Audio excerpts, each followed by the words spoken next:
Bugun challenge 3-darslik xuddi shunaqa abadobga yasalish texnikasini o'rgataman. Men Italiya abadobga yozayotganim uchun sizlarga ikkinchisini yozayotganimda ko'rsataman. Abadobga shunaqasini bilan mahkamlab olasizlar.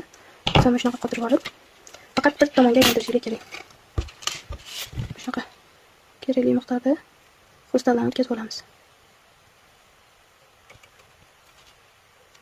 Videolarni ko'pini montaj qilib qo'yishga vaqtim bo'lmayapti. Montaj qilib qo'ysam kerakka chiqmayapti. O'sha uchun montaj qilinmagan holatda qo'ymoqchiman bu safar.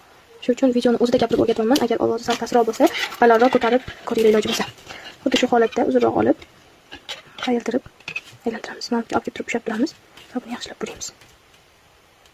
Burab olganimizdan keyin mana bu simni mana bu tomonga o'tkazamiz va buni bu tomonga qo'yib olamiz.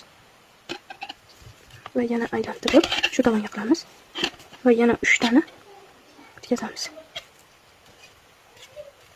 Xuddi shunaqa buraymiz. Buni ham xuddi shunaqa qilamiz. Xolisinglar uni 2 tali qilishim mumkin, xolisinglar 3 tali qilganman. Shunga yana xuddi shunchani qilamiz. Mana, ketma-ket shunaqa qilib ketaverasizlar. Keyingisini aylantirib, salbiyrog'idan yana 3 tani olamiz. Yana qaytaramiz. Ozgina burab olamiz, limonni ushlab turib, burashda davom etamiz.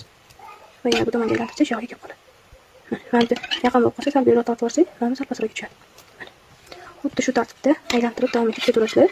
Faqat bir tomonga qilishingiz kerak. Har xil tomonga bo'lib ketsa, xunuk bo'lib qoladi. Bir o'ngga, bir chapga aylantirsanglar, xunuk chiqadi. Buni faqat bir tomonga aylantirish kerak. Xuddi shunaqa bo'ldi.